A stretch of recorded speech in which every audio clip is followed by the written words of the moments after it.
It is July 5th, 2022. This is Atlanta United FC Weekly, a Home Before Dark podcast.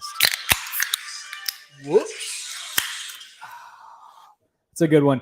I am Tim Herb. As always, I'm joined by my lovely co-host, Mr. Kevin Bradley. That's me. Across the table from me in the flesh. It's me. In the flesh suit, as it were. Dan James, unable to join us tonight due to unforeseen circumstances. If you guys are watching us on YouTube, make sure that you hit the subscribe button, the notification bell icon, get notified whenever we go live, especially when we're 10 minutes late like tonight, because trying to work a podcasting schedule around a toddler's bedtime every week is a lot harder than I thought it was going to be. Yeah, that's why Dan's never here, right? Yeah, Dan's got like 6 kids. Which is why he's not here tonight. Funny enough. So, yeah. So, sounds like Rowan's okay, but Dan can't be here. Yeah, little hiccup at camp. So, anyway, and if you guys are listening, I'm watching the game right now, guys. If you guys are listening to us on Apple Podcasts, leave us a rating and or a review. We will read them live on the show as we get them. I don't think we have anything new yet. It's like harder to find it. What do you think? Do you need to switch with me? No, I'm just trying to think of what it tastes like. Okay, so as you guys probably know, if you guys are regular listeners, watchers, we are spicy water drinkers, sparkling water, as it were. LaCroix is probably the most ubiquitous brand as it comes to that. And we went to Costco this week, and right now they have a variety 24 pack that like they switch out seasonally. And right now it's Cran Raz, which is one of their OG flavors, limoncello, which Kevin hates because he doesn't like lemon, and it's like a dessert LaCroix. I can't explain it. And then cherry blossom. And cherry blossom is like the most interesting flavor I've had yet. I was telling our buddy JP because he buys, right? He's Costco's one of his, or LaCroix is one of his vendors. Right. And I was telling him, I was like, I don't know, because I was asking him what he thought about it. Because I asked him and he immediately laughed because he's like, it's very polarizing. It is. I said, I'm 3 in right now since Saturday. This is my 3rd one since Saturday, and I still don't know if I like it or not. It has like it's Dr. Pepper, right? Like it's something like that. It's like a very Dr. Pepper afterbirth that you get from it. It almost tastes like hand lotion. Or like some sort of perfume type deal. I can't put my finger on it. Well, good thing Kevin was kind enough to bring over bubble tea from. I think this is the best bubble tea I've had. Yeah, this is Ding Tea over off of Live Oak Parkway, off of Jimmy Carter. We go to Gongcha a good bit. There's a few of those. There's one up by the Forum, and there's one on Buford Highway. Yeah. Ding Tea's solid though. Yeah. If you guys, let's see, we have a good bit in the trap. Sorry for the people who were waiting early. Joe Johnstone gracing us with his presence. Happy belated birthday to the happiest of Joes. Elliot Beaven is joining us. Richard Gordon. Who else do we got? I got to scroll down a good bit. We got Nathan Explosion, Brittany SCM. Yeah, thank you guys for tuning in. It was a weird road trip because, well, Kevin was up in New York. I think he was probably the reason it ended up like this, only securing 1 point out of 2 matches. Actually, which is 1 more point than I was expecting us to get out of those 2 matches. Oh, that's fair. Granted, I don't know if you watched it, though. I watched more of the Cincinnati NYCFC game than I watched of our game against NYCFC. Did you see that fiasco? Oh, yeah. It was crazy, right? It ended up being 5-4 NYCFC? Yeah. Is that what it was? I think so. Cincinnati was up 3-0, and then NYCFC it finished 4-4. It finished 4-4. NYCFC clawed it back. It's like, holy shit, man. That was a wild game to watch. Yeah, it's insane. Like I said, it just happened to be on while we were hanging out up there, so I caught most of that one. But, after that match, I was like, oh, maybe Atlanta's got a shot going into the matchup against them this weekend. But yeah. Not so much. It started on Thursday night. Again, I can't wait for this Apple TV deal to kick in so we don't have to worry about Thursdays and Sundays and Wednesdays and Saturdays and having to line that stuff up, worried about who's getting more advantageous scheduling as a result, whatever. So Thursday, we were in Paterson, New Jersey, scored our first goal ever in New Jersey against Red Bulls, right? That's so hard to believe. In the regular season, right? Mm-hmm. Yeah. So that's so hard to believe. Yeah, so we scored our first goal, and then as Brittany S. said in the trap with New York Red Bulls, they had us in the first half, not going to lie. And then, Red Bulls, we just unraveled. Yeah. Look, man, I mean, that's what you're – I mean, the whole thing with Caleb Wiley and the PK that follows that, I mean, a lot of that stuff is going to come with inexperience and youth and injuries and everything else that the team's dealing with right now. I mean – I don't know what to say. I didn't expect us to win either of those matchups on this road trip. I think it's more disheartening the loss against Toronto than either of these two results this past week. Yeah, agreed. And I think, Dan and I talked about that last week. It's like that was the game that we thought we would get points from, right? Exactly. Multiple points with an S that we would get from that match of the 3 on the road trip. And then it just so happens that was not the case. Yeah. And I wouldn't even say it's luck, right? So if we stick with the Red Bulls game first, the injuries, inexperience, and lack of chemistry, I think can be blamed for a lot. It's tough though, whenever you see, so Caleb Wiley, that tackle, you're right. That's going to happen with a young player. I don't think he's going to probably make that mistake, at least in the same way. No, just to stick a leg out there kind of lazily, right? Like, or trying to do too much in the box. That said, penalties happen, but that last goal was just, you can blame it on Alex DeJohn being third, fourth string center back, string center back. Well, fourth string when Miles is healthy. You can blame it on the exhaustion, whatever. I don't remember who said it. Maybe Total Football. He's like, you don't pass between your center backs against a pressing team that late in the game. Exactly. And then Alex DeJohn, like, it's inexcusable. Not at least all he had to make was like a 1 yard or 2 yard step over to that ball, and he would have beaten. I already forgot the kid's name, but a 16-year-old that ended up beating him on that ball and scoring that goal, right? Yeah. It's tough. I don't know how. I imagine if you're Gonzalo Pineda, you have to lay into the team after that, right? Because it's to me like being able to knowing your track record against New York Red Bulls for the past 5 years, I guess 5.5 years. Yeah.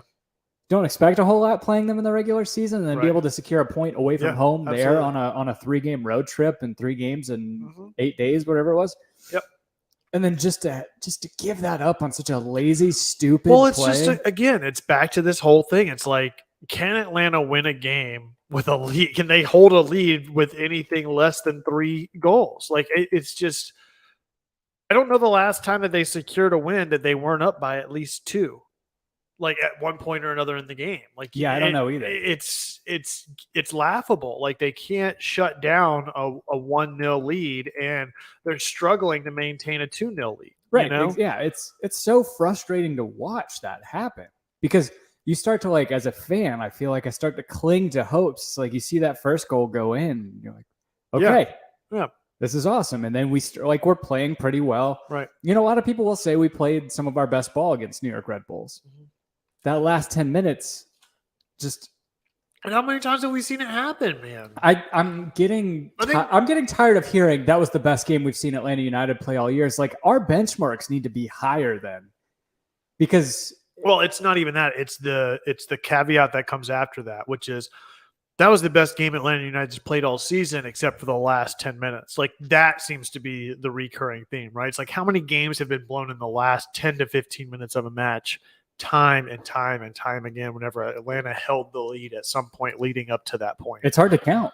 Right? No, I feel like it's every match at this point. And it's inexcusable, man. Like, you don't want to be the team that's going to park the bus, but fuck, if that's what it's going to take for this team to start getting points, like, I don't care. Like, I just don't know what the answer is, but it seems ridiculous that they can't lock it up with a lead consistently. Yeah. Let me see. Elliot Bevan saying, hoping our new center back helps the defense. Yeah, Brittany S saying the same thing. Hopefully Parada is better because she can't anymore. Yeah. Dude, George Campbell in the NYCFC game almost cost us a few times, man. I mean, what's his name over Morales had his number all fucking night. Yeah. There were times. There was one really bad giveaway that he had that if not for an attempt on goal from like 40 yards out, it probably still would have. Oh yeah. Yeah, Like, yeah. Whenever he, I mean, that one I can maybe excuse a little bit because it slipped. It seemed like he just lost his footing, and then Morales almost. We were talking about that with Rocco, right? Like he plays so far out of the box, it's just going to be somebody's going to punish him, and Morales almost does it early on in that game by lobbing one over the top, but it happens to go over the crossbar. Yeah. Brittany asked with the new tagline for the season, the last 10 minutes, Atlanta, here we go again. I think that's pretty fair. Much. Yeah. Matt Wisniewski brings up a good point, and I was going to bring this up to you too whenever you're talking about parking the bus. He said, I don't think we could park the bus. Our best defense is possession. And even then, like, stop playing out of the back at the end of the match. Like, yeah. I know I tweeted that in frustration, and I know we had been playing out of the back for 80 minutes, and then we gave up that goal like that. But again, I don't know why we can't play. Yeah, why are they not playing possession on the other half of the field, or trying to park the bus on the other? You know what I mean? Like, just play keep away at least. Like, I understand that you don't want to be so compressed onto our back line, and that's not necessarily the style that we play. And we've seen that time and time again too, where Atlanta just is incapable of parking the bus even. But there's got to be there's a solution to be had with the lineup that's in place that you can secure a win without chasing the game or parking the bus. And I think that's for a possession-based team that consistently is leading possession match in and match out. How the fuck can they not maintain possession to just hold on to a lead? I don't get it. Does that really just shine a light on how bad our defense is? Yeah. Because if we had the defense that we had last year, if Miles Robinson was healthy, would we be giving up the goals at the rate we do with the possession? Because you're right. I mean, it's not like we're giving up the ball that often. Like, we're not giving up possession. Right. We're giving the ball away or getting caught in bad positions, and teams are capitalizing on it. Elliot Beaven, should we say Pineda out yet? Oh, I've been saying it since the first loss, man.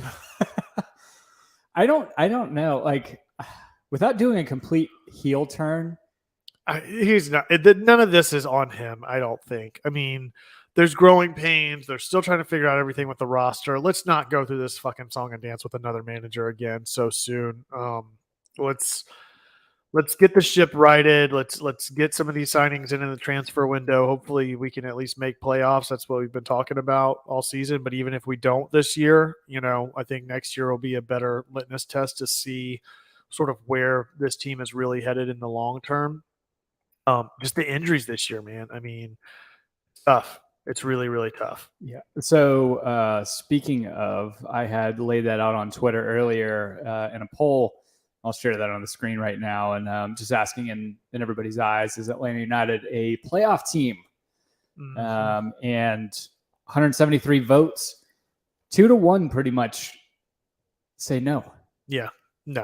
Almost 2/3 say no to us making the playoffs. Yeah.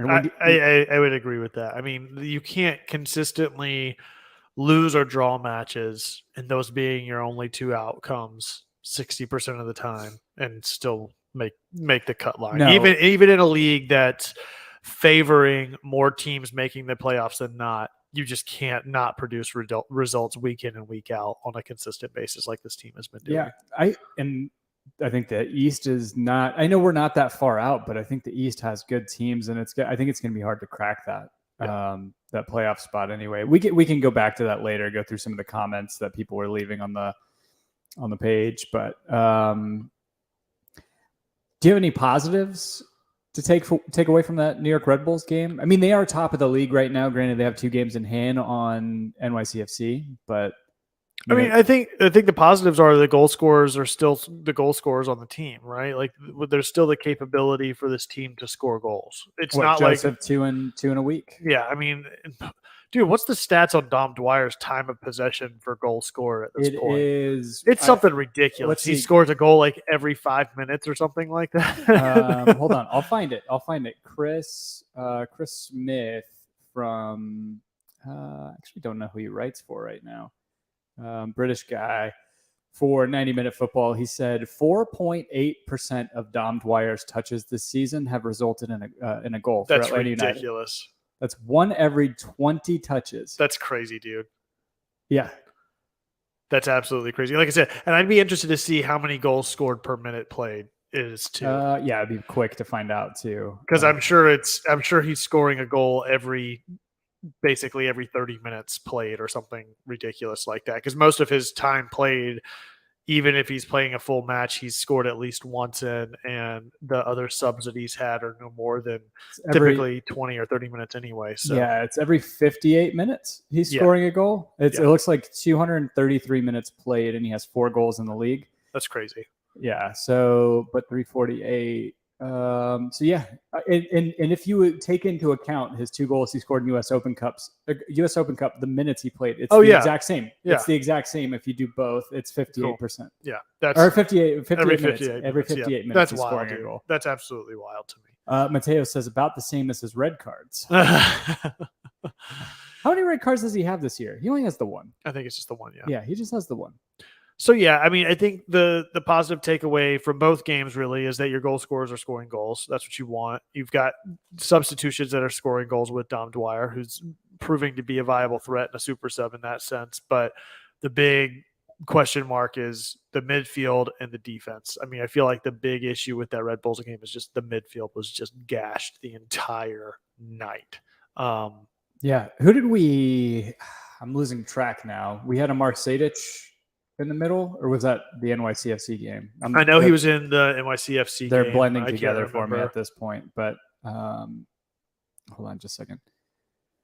But yeah, like I said, I think that it's Satu and Sadic in Ibarra. If there is a positive, it's that the team is scoring goals. You're not having to answer that question so much. NYCFC game saw the return of Almada into the lineup, so you finally got your 3 DPs playing together. So you hope to see that continue. Especially with a big out-of-conference game this weekend against Austin FC. So, we're back home finally. We're back home, which makes a big difference. Hopefully, we can get people in front of the team. Yeah. Hopefully, we can fill the stadium up, keep backing them even whenever they're on the downside. That'll be interesting to see. For sure. Yeah. I mean, I don't know. I guess it remains to be seen. But, I mean, we're Austin in the standings. They're a playoff team, right? I believe so. They're probably not as hot as they were earlier in the season. No, I take that back. They're second. They're 2 points behind LAFC. Wow. So I don't expect a lot from that match, even at home. But again, could be a big game if Atlanta can get a result out of it, considering recent results against top of the East. Still get points against top of the West. That's a good momentum builder. Again, it's all these parts and pieces are coming and going, and how they're all getting assembled and put together. You got your 3 DPs playing together finally. Defensively, do we know when what's-his-face is going to be cleared to play? Parada? I think Parada and Godinho are cleared for this weekend. So it'll be interesting to see if either of them get a start. I believe they're eligible as of Friday. Like all incoming transfers in MLS. So like Lorenzo Insigne from TFC, Giorgio Chiellini and Gareth Bale at LAFC. I was going to say, that's a big headline that came out because that hadn't been announced whenever you guys broadcast. We talked about it last week. Gotcha. Yeah. No, I mean, what are your thoughts on that? I mean, it's crazy. It's another huge signing. I mean, for the league, I don't think he's, and I may be wildly off base here, I don't think he's as much of the stereotypical retirement league type candidate. He's at an age range where he's maybe not in his prime, but he's certainly not over the hump either, so he's still got some viable tenure that he can provide a good spotlight and some benefit to the league as a whole for those that may be in his same kind of weight class, so to speak, that aren't at the end of their career but aren't necessarily in their prime years right either, because and I think we talked about this on Monday of last week, or whenever I recorded with Dan, but he, I feel like he has the legs too, because Real Madrid haven't been running him into the ground and playing him that much the past couple of years, despite how well he plays whenever he plays for them. But yeah, I mean, you're right. He had rumors of going to Cardiff City. I don't know if that's where he started, but I would imagine it's probably either Cardiff or Swansea for most Welsh players to start their academy career. But Cardiff and Tottenham. Yeah. And like if LAFC can snag him from Tottenham. Yeah. I think at this point in his career, he's like, maybe I don't want to go play in London or rainy England again. Yeah. Go play in LA. I mean, we talked about that too. Is like the draw of Los Angeles is still there for these. I was going to say, man, LAFC's just taking the early 2000s LA Galaxy playbook right now. Yeah, but I would say younger players, but Giorgio Chiellini is 36 years old. But at least from taking play from their book in that they're getting the players and spending the money to consistently be in the hunt, right? Like over the past 3 years since they've came into the league, they've either been the favorites to win it or have come on late in the season to make a run at it every single year since they came into the league. I don't think they've missed the playoffs yet, have they? Maybe their first year? Maybe. I think they were relatively bad their first year. That's what I see. Ran them out of the building. I seem to remember the same. But since then, though, they've just been since Vela came in, basically, they've been lights out. Yeah, let's see, LAFC. But so Giorgio Chiellini is not necessarily the right type of signing because he's 36 years old, defender. I think he's going to probably get run around on the park. Yeah. But a couple other players like so I mentioned Lorenzo Insigne. Oh, sorry, it's 38 is what Nathan Explosion is saying. Right. Wow. Is he really that old? 37.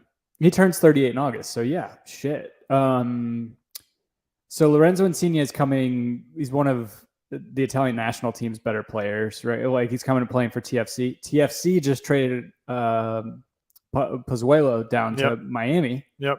And then they're picking up Bernardeschi from Juventus, who's a winger, and I think he's only like 28 years old. Yeah, I mean the right type of signings are coming in. Yeah. Absolutely. It's an exciting time for sure. Well, it's just funny too, is because it's like Atlanta made such a big splash in the league as well, coming in and putting money into marquee players and spending a lot of money on DPs, and then really ended up making a huge impact. And now it seems like there's a lot more teams that are kind of chopping at the bit to do the same. And so even though Atlanta's still spending that money, it's certainly got talent in the lineup with, like I said, I think our 3 DPs stacked up against the other 3 DPs for any other team in the league, we're at least on the upper half of a quality standpoint. But because the league is getting more competitive in those types of players that are in the lineups and in the rosters, there's a lot more competition within the conferences as a result. You know? I mean, parity is a word that comes to mind when it comes to MLS. And I think and I don't even know if it's that so much as like there's an evening out with a lot of teams right now with that. Because like take Sunday, for example, look at NYCFC's DPs, Tati Castellanos. Fuck that guy. That guy. He's so good. I know he is. I fucking hate him because he's so good and he just looks like a shithead. He drives me nuts. With he's dude. It's annoying how good he is. To get back to Red Bulls, he won Golden Boot last year, right? Yeah. To get back to Red Bulls real quick, Shea Adam, CM as it were, saying Pineda set the team up great versus Red Bulls. They said the legs gave out at the 65th minute. No subs off the bench between TFC and NYCFC matches. So yeah, I know it's tough. Like I try and grapple. I try and grapple the fact that we have one of the 2 most expensive squads in MLS. And even despite, I know we're dealing with a lot of injuries, but it still feels like we're not in these games to win. Like, we're not there. Like, I don't expect us to win games. No, we don't have the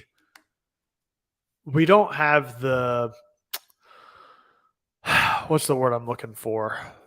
Assertiveness. There's not the same level of intimidation against opponents with this lineup as we had during our 2018 run. Nobody's scared of us. No, you're right. Yeah, I feel like there was a lot of games in 2018 that were completely dictated just by the fact that somebody was coming into Mercedes-Benz and had to play a team that was proven time and time again to run it up. That doesn't exist right now. Nobody's intimidated by this Atlanta United lineup. They're not intimidated by our results. They're not intimidated by our record. They're not intimidated by our fan base. They're not intimidated by our stadium. They're not intimidated by our atmosphere. None of that,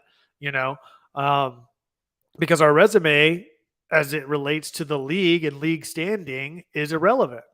Our resume of MLS Cup champion and Campeones Cup champion, Open Cup champion, all that stuff is years removed, and the roster is 2 times removed from what this team is right now. And so I don't think that any of that exists in a contextual standpoint that you're able to go in and boss a game just based on reputation or intimidation alone, Yeah. I mean, to CM's point, we need a little bit of this. We don't got no dog in us. We ain't got that dog in us. You can't see the screen right now, but that's probably one of my favorite pictures on the internet right now. Oh my God. I'm sure for those of you listening, it's just search. He got that dog in him, and it's pit bulls in a chest X-ray. I feel like I need to leave that up the rest of the broadcast. No, I'll kill it. I mean, to Tony Neitzel's point, saying we're too top heavy, our bench is pretty weak, at least defensively. And I think that's true. I mean, this brings up a point. Like, if you could, let's say you could split you could split a DP slot into 2 TAM guys, would you do it in this league? Knowing what our track record of being able to field all 3 DP guys to begin with. Yeah, I would. And I would put them into high quality defenders at this point. Yeah, exactly. Because I think with a solid DP midfielder and a solid DP striker, you really, where you get burned at in this league more times than not is having to defend against every other team that's spending all of their DP money in the same allocation spots as what Atlanta United's doing by spending them in midfielders and strikers.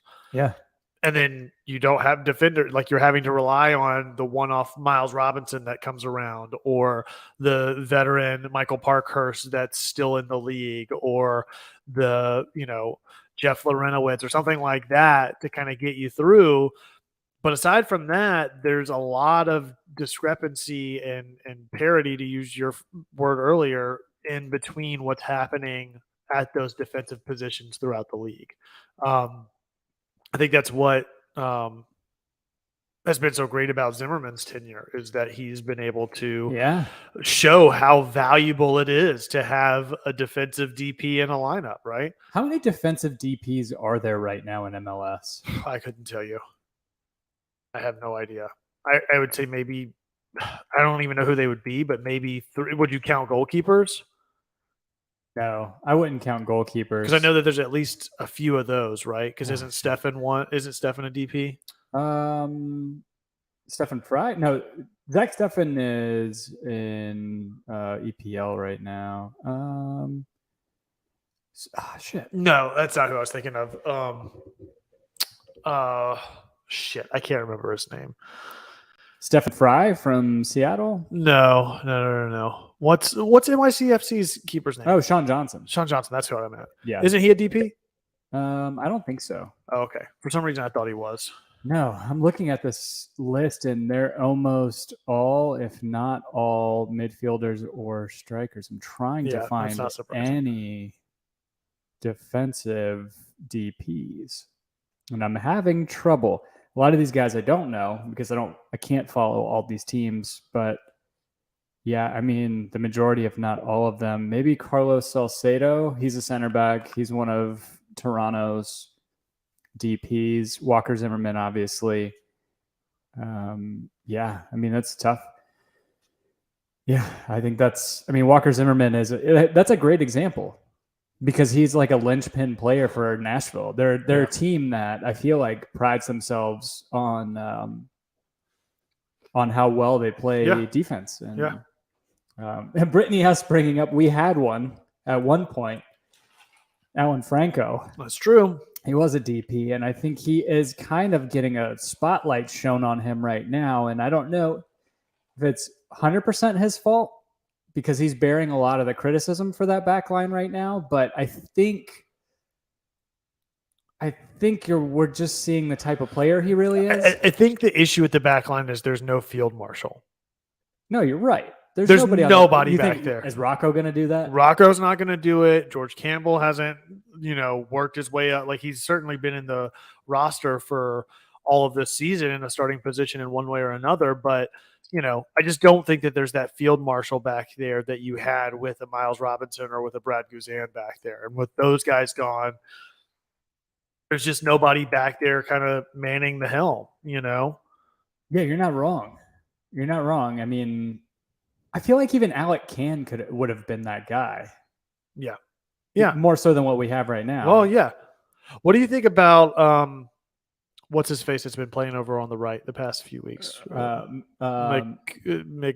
What is it? It starts with it's like a McGowan or something like that. Aiden McGregor or McGowan or McFadden. I keep wanting to say Aiden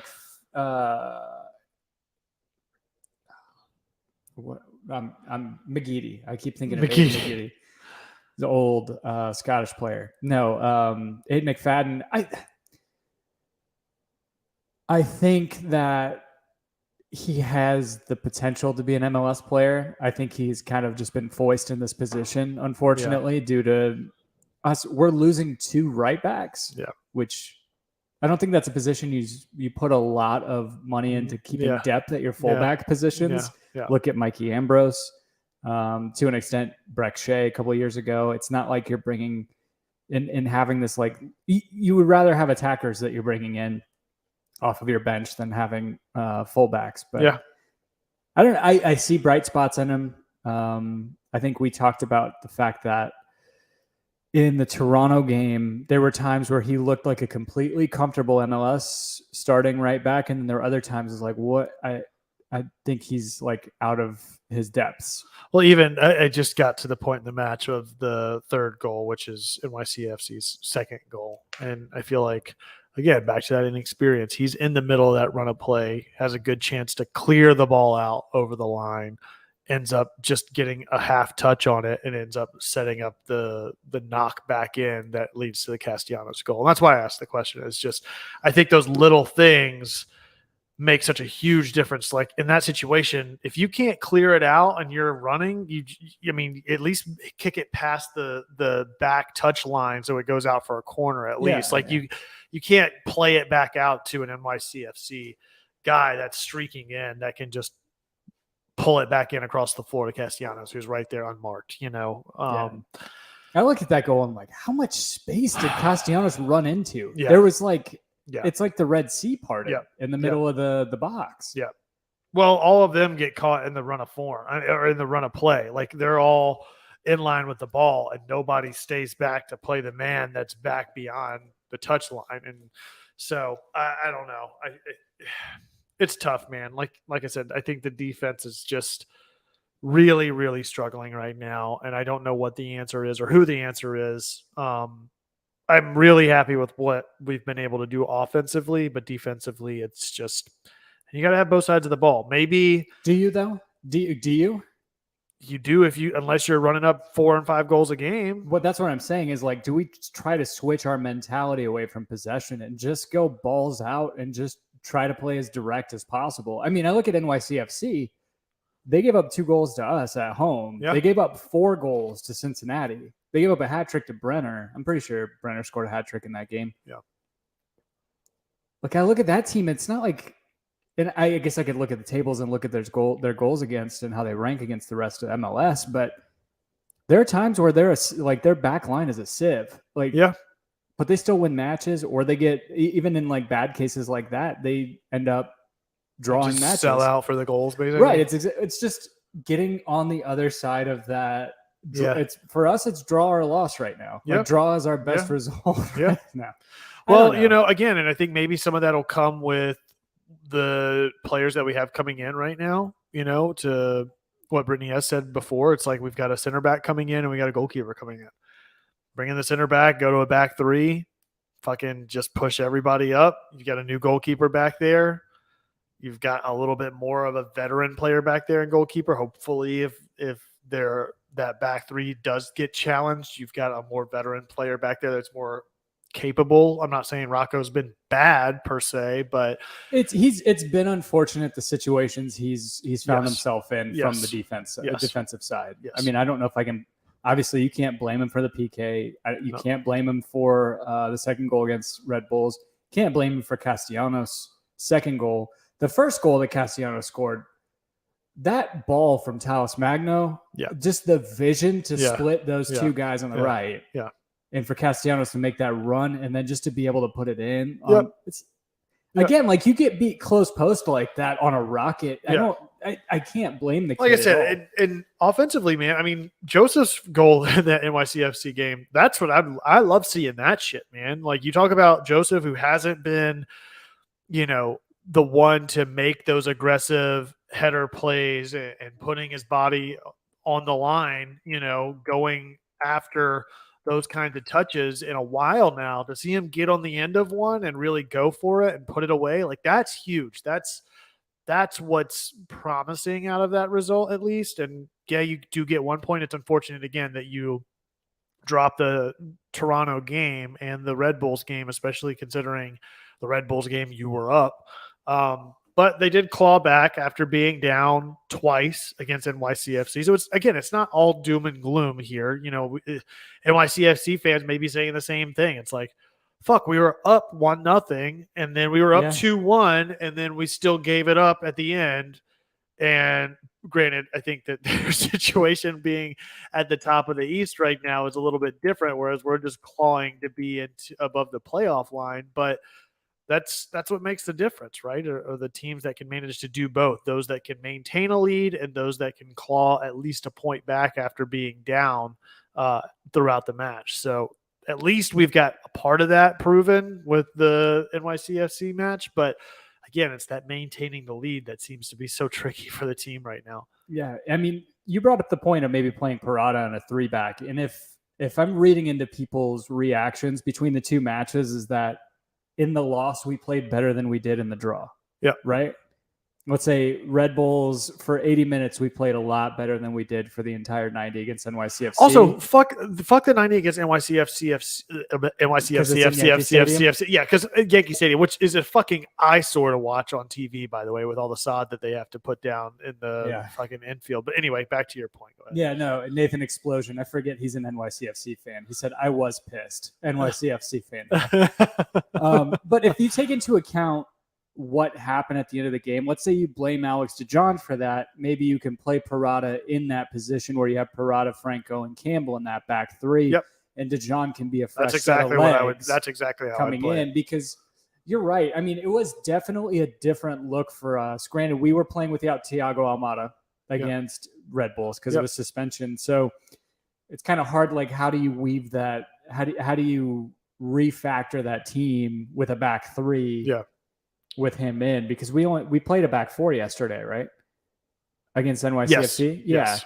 So that's where it makes it difficult there. But I mean, it was definitely a different dynamic. We had 3 midfielders. We had 3 guys in the back, and then we had 2 wing backs playing up to Joseph and Luis. Yeah. Or I guess it was Cisneros and Luis at first, and then you play those 3 back, and you take out what's his name, that McGowan. What was his last name? McFadden. Poor guy. I know. I feel terrible. But again, you messed with my brain. I know his name, and you start spouting these. Canada goes in, right? Yeah. McFadden, I think you take him out and you just run that lineup without him. And Who do you play on the right wing? Almada. Okay. That's basically where he was most of the NYCFC match anyway. That's fair. Yeah, and to your point, you brought up the Joseph goal. I think the positive that I saw on that first was Almada. Yeah. Looping that cross on that run. It was beautiful. But Joseph scoring an athletic goal. Hell yeah. And just knowing where his knees are. That was a right beautiful now. Cross by Almada, though. The little chip cross. Looped right over the top. It up there. He did left trigger wide. Yeah, exactly. Over the head. The finesse touch. Through ball. Yeah. No, it's beautiful. And to see him like falling away, jumping, it's been a while, I feel like, since we've seen him get on the end of that. So could you imagine if he had scored that in the bins? Oh, man. I mean, yeah, that would have been fantastic. Like I said, it's a good thing to see right now for sure. Yeah, is that 3? That's not 3 straight games he scored. Yeah, right? it is. He scored against Toronto. No, I don't think he scored against Toronto. He scored the game before Toronto because we talked about that because him and Almada both scored. Or not Almada, but Aruju. Yeah, it was Aruju that scored against Toronto. That's right. No, it was Joseph and Aruju scored against. Who was it that we played before the Toronto match? I can't even remember now. Oh shit! Yeah, it was at home. Anyway, doesn't matter. But yeah, he's scored Miami. I mean, he's scored in 3 of the last 4. That's really fucking promising. Yeah, coming off of that surgery, there were people who are like, "Will he retire?" Well, I think we talked about it on this show. It's like got Kelly all triggered talking about it. I mean, that was pretty great. So, you think we're a playoff team? Dude, we're gonna be close. Yeah. If we are, we're 7. I don't know if we're no better than 7. I don't think. If we are, we squeak it in late, and we'll take the 7th spot. I don't think we climb any higher than that. Yeah. I would love to get Nathan Explosion's thoughts here as an NYCFC fan. I looked at yesterday's match and I felt like we got away with murder or like away with robbery because of how many chances they had in front of goal. A ton of chances. Yeah. A ton of chances. I mean, early on, center back George Campbell clears one out that was, I mean, it looked like it might have gone wide, but I mean, he still had to get inside of the touch line, inside a goal to clear it out to keep that from going in potentially. I mean, even though it looked like it was going wide, it still could have hit the inside of the post potentially and kicked back in. Who knows how that would have gone. But yeah, I mean, they had a ton of chances. I mean, Morales's chip over Rocco was just narrowly off, I look at that and I think against the top, which I think we have a pretty loaded back end of the schedule. Like, I look at that performance, and if we play like that and give up as many chances, we're not going to be so lucky every time. Either. Yeah. And I think we're going to end up giving up a lot of goals. But at the same time, Atlanta had a couple of really good opportunities too that didn't go their way. There were a few shots that were on goal that, unfortunately went right at Johnson. And yeah, Joseph's ball that he just kind of trickled into Sean Johnson was it was pretty unfortunate. And then there was another shot that was pretty powerful. I can't remember whose it was. Then Johnson had a pretty good save on. Again, it was Aruju. Yeah. Like I said, there was a few moments where Atlanta didn't have things exactly go their way either. So that's always the way it's going to be, though. I wanted to go through some of the reactions that we got from that Twitter poll, but I just kind of want to set it up. I'll share the screen too for those of you guys watching. If you want to follow along, that I'm going to put the MLS table, the Eastern Conference table, up right now. The aforementioned Red Bulls in first right now. They have a game in hand on Philly in second, Montreal in third, 2 games in hand on NYCFC in fourth, Cincinnati's in fifth, but they kind of start the second gap. So you have 32. You have a 2-point difference, 3-point difference between first and fourth between the 2 Hudson River teams. And NYCFC have to be the favorite to overtake that first spot again, having 2 games in hand. They can get even like 4 points out of that. They would overtake it. And then it starts to get interesting because you have Orlando City, who's barely above the playoff line. So Cincinnati, Orlando, and New England. New England's clawed back after a really poor start to the season. They're back. They're in the 7th slot. And then you have Charlotte, who I think may end up in the playoffs. I just get that feeling they're going to scrape their way in. But then you have like Inter Miami, who may turn the corner with Pozuelo coming in. You have Columbus, and then you have us in 11th. We're 5 points out from 7. 1 game in hand, right?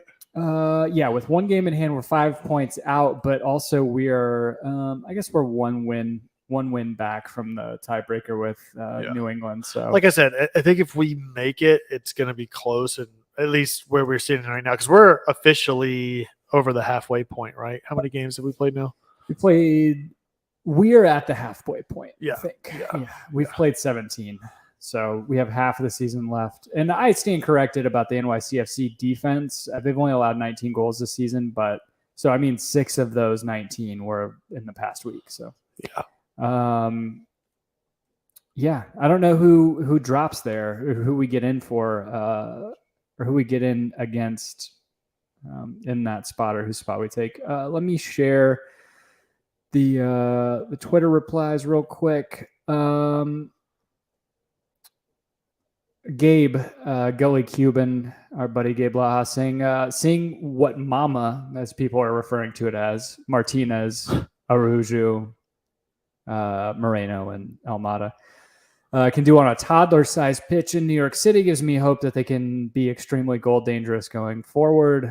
Plus, we have Cardiac Dom as a super sub, who we didn't even talk about, scored the game-tying goal at the end of the match.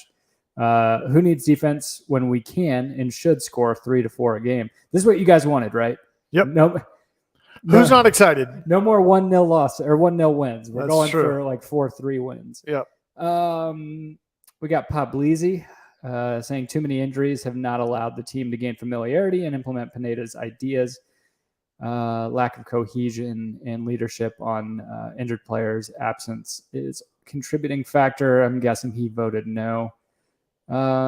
Keith Filer, there's enough talent to move up 3 spots. The spread of points where they sit is minimal. It's very true. We just discussed 5 points difference. After game 17, we had our 3 DPs on the field together. We will play much better. I think we're going, and to think where we are with the injuries. Sorry, I'm sputtering. All my reading came out at bedtime. Like, I don't think I could process this that much. That's why you gotta start reading in different voices, you know? Yeah. Dirty Bird person. Every week is a new major leg injury. I just don't know anymore the depth on this team. If they ever get healthy, one of these seasons could be incredible. There's a bunch to go through. I don't know if let's probably not get through all of them. I probably should have screened these before, but Shea Adams saying this current team, no. Promising and fun front 4, but we're too gaff prone defensively. Like, this is my exact thoughts. Upgrades to personnel could help, sure, but new returning folks will have to integrate versus tougher schedule. Love watching Dom, Wiley, and McFadden are promising, and Pineda should keep his job. Yeah, no, I agree with all that. Yeah. Like I said, I know McFadden is on the sort of chopping block in the scenario that I put out there. I agree with his sentiments that he's certainly got a promising future. To me, it hasn't been as strong a performance as what we've seen out of Wiley, and I think that he's an easy one if you transition to a back 3 to drop. You know, yeah, you're not wrong. It's just unfortunately the way it is. Yeah. You know, whenever you've got to come up with some sort of solution, especially if you're going to go, he's not giving you enough offensively to justify that position in the lineup that you can get out of taking him out to just go with the back 3, you know? I got so jealous watching the way Tallis Magno was kind of weaving and creating against us yesterday that I'm trying to remember when we had a player like that. Like, he's Nagby. You think so? Yeah, probably. He's probably been the last person that you really see move the ball around in the midfield like that.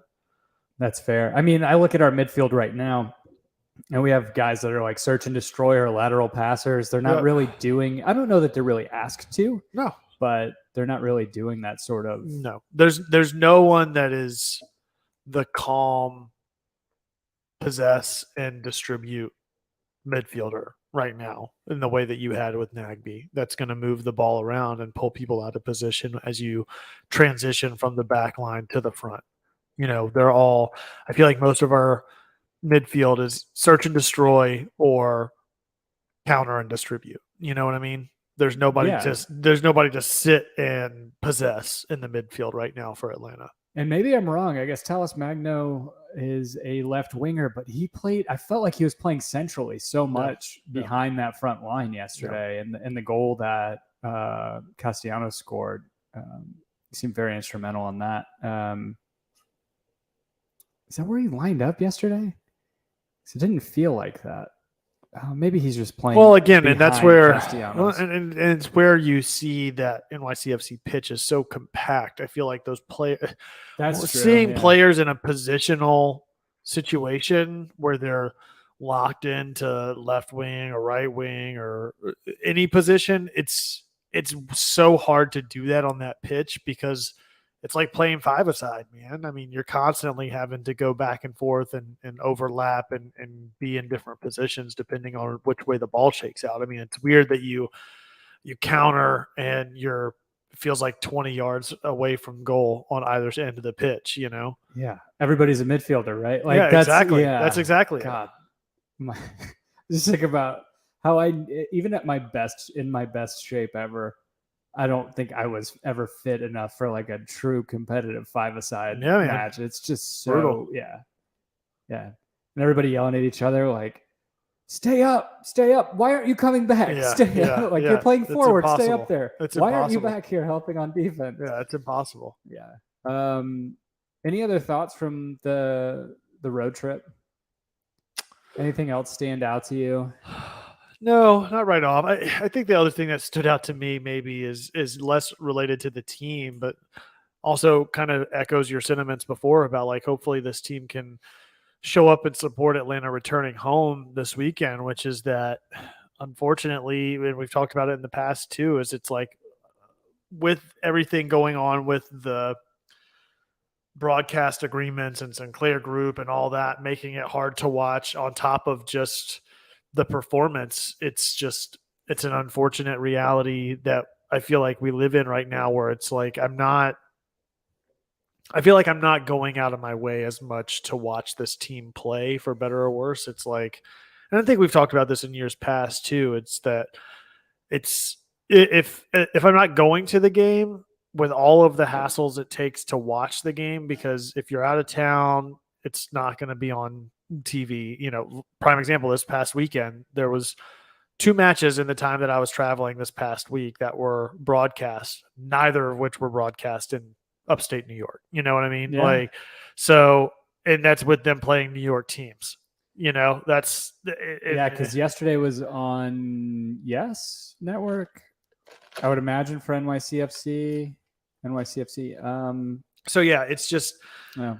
I feel like that's just the unfortunate situation that, and I'm sure it's with all the teams right now. It's that the broadcasting viewing rights of the matches makes it harder and harder to watch. So I'm really looking forward to this weekend and being back in the bins and being able to watch the team hopefully get a result against a good team in Austin FC, but we'll see. Austin FC, who I was just looking, have won 4, drawn 2, and only lost 1 in their last 7. So their only loss since May 19th, they've lost 1 match.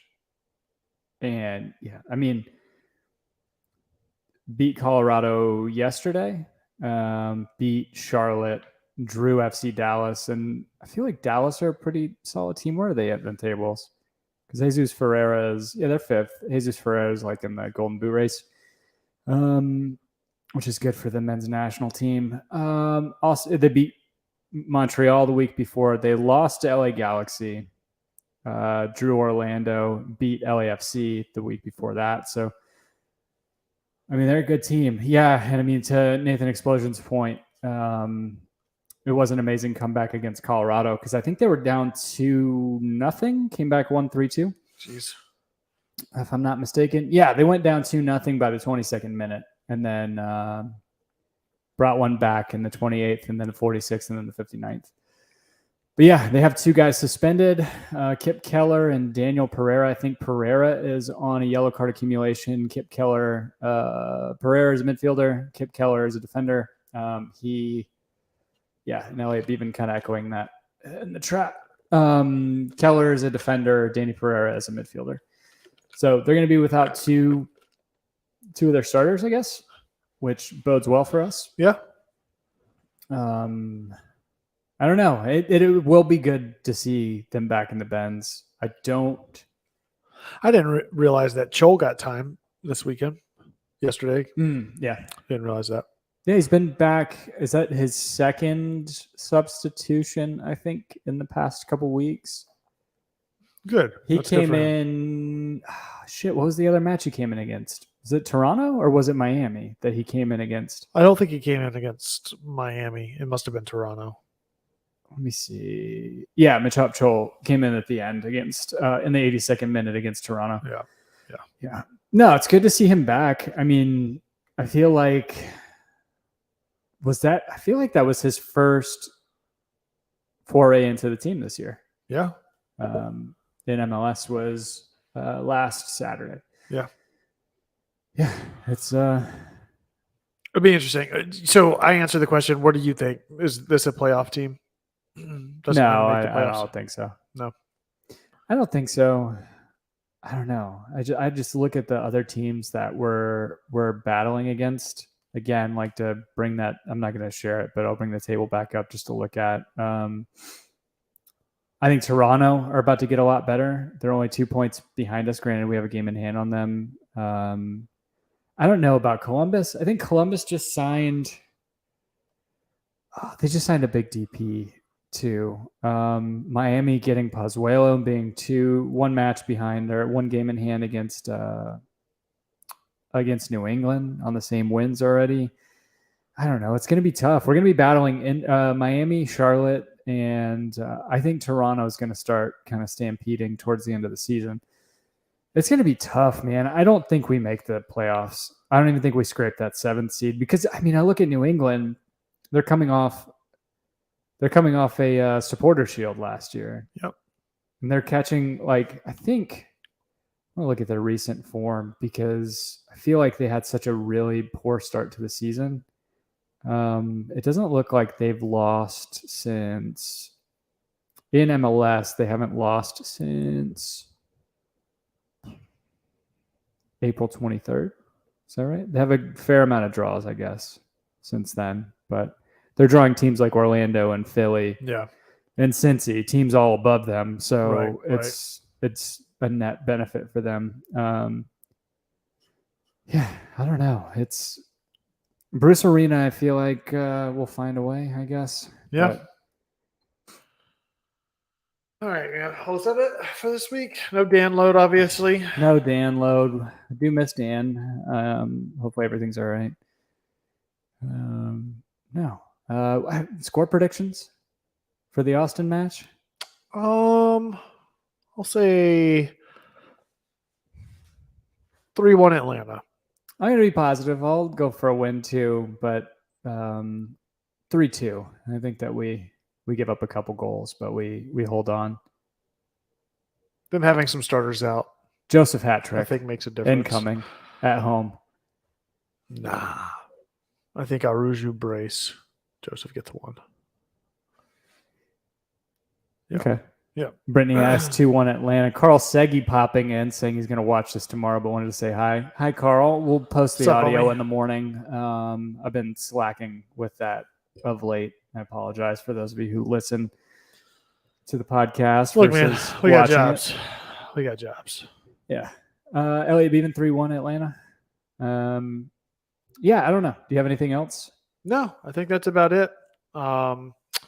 Appreciate you guys for tuning in, hanging out with us. Like Tim said, sometimes the audio is a little delayed, but appreciate it for you guys that do subscribe and listen to audio. If you do, be sure to like and give us a rating or a review. We always read those aloud on the show. I think we're still trying to crack the 200 mark? Yeah, 200 mark. So, so yeah, that always helps. Even on YouTube, be sure to subscribe, hit that thumbs up button for the algorithm. Leave us a comment on YouTube, even if it's just to say, hey, all that stuff helps. All goes a long way. So we appreciate the hell out of each and every one of you guys and gals every week. Be sure to tell somebody where you heard us and come back next time to listen and hang out with us even more. Hopefully Dan will be back with us then. So until then, as always, be home before dark. See you guys.